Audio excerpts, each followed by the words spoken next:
Germany's reaction to the M3 grease gun was rooted in their deep belief that real weapons had to look and feel like precision, engineered machines. When they first examined the M3, its appearance alone caused them to dismiss it instantly. Made of stamped sheet metal, welded seams, and a crude cranked style charging handle, the weapon looked more like a workshop tool than a military firearm. To German inspectors and officers accustomed to the sleek MP-40 and finely crafted Mauser firearms, the M3 seemed almost insulting. They couldn't imagine that an army would trust soldiers with something so basic, so unfinished, so unrefined. This led them to label it impossible, impossible that it could function reliably, impossible that it could survive frontline abuse, and impossible that it could be taken seriously as a weapon of war. They assumed its crude construction reflected crude performance, but this assumption was rooted in pride, not evidence. Their dismissal set the stage for one of the war's greatest ironies, because the weapon they mocked would later prove far more dependable than they ever expected. The true strength of the M3 grease gun came from the very simplicity that caused others to underestimate it. Unlike finely machined European submachine guns, the M3 was designed to be stamped, welded, and assembled with minimal skill and minimal time. This meant factories that had never produced a single firearm could suddenly create thousands of them with ease. Every component was built with mass production in mind, from the single-piece receiver to the basic wire stock. As a result, the cost dropped to a fraction of what traditional weapons required, allowing the U.S. Army to equip large numbers of troops quickly. Its simple blowback system had fewer moving parts, which translated to fewer things that could break or jam under stress. Soldiers could field, strip it in seconds, and replace parts using nothing more than basic tools. Even ammunition was easy to manage, relying on the powerful .45 ACP round already common in American sidearms.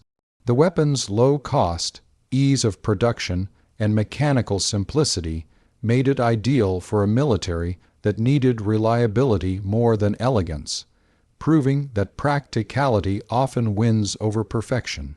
What made the M3 so effective in real combat was its ability to keep firing when more complex weapons struggled. It didn't rely on tight tolerances, delicate machining, or intricate mechanisms. Instead, its loose, fitting parts and simple blowback design allowed dirt, mud, and snow to pass through without stopping the action.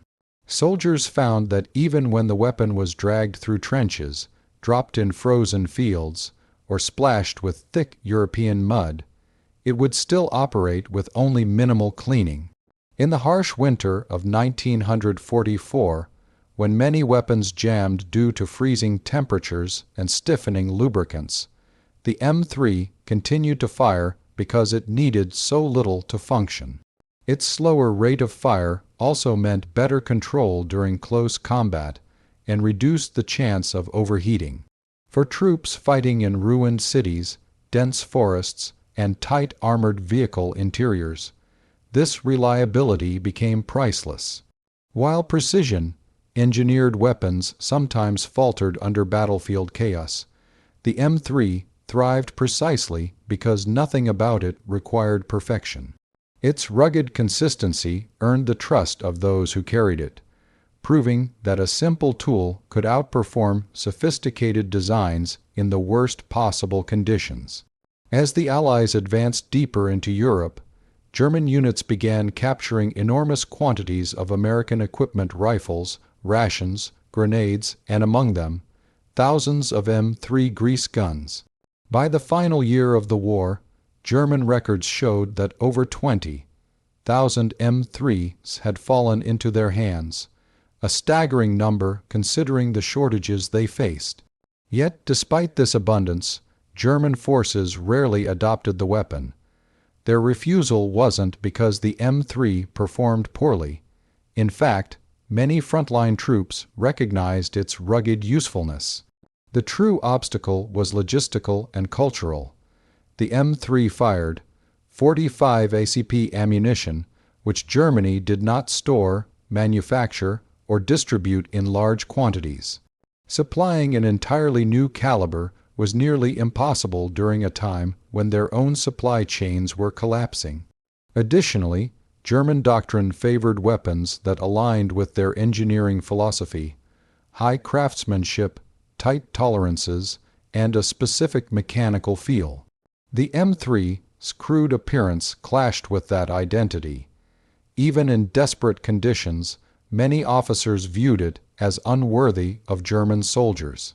So, despite possessing thousands of functional submachine guns, Germany chose to let them sit unused, a decision shaped by pride and practicality colliding at the worst possible moment. The fate of the M3 grease gun highlights a powerful lesson about warfare. Victory often goes to the side that embraces practicality rather than perfection. The M3 was never meant to impress anyone. It wasn't beautiful, refined, or mechanically elegant. But it worked, and in war, that is what matters most. Germany's refusal to use the thousands of captured M3s revealed how deeply pride can shape military decisions. Their engineers valued craftsmanship so highly that they dismissed anything that didn't match their standards, even when it could have helped them in a desperate situation. Meanwhile, the United States understood that a simple, easily produced weapon could arm millions of soldiers quickly and reliably. That mindset allowed them to overwhelm the battlefield with sheer availability, ensuring every infantryman, tanker, paratrooper, and support crew had a dependable firearm. The contrast between the two approaches shows that innovation doesn't always mean complexity. Sometimes the strongest advantage is the ability to adapt, accept what works, and move quickly. The M3 story ultimately shows that in the chaos of war, practicality, speed, and efficiency can defeat even the most advanced engineering philosophies. Goodbye, thank you.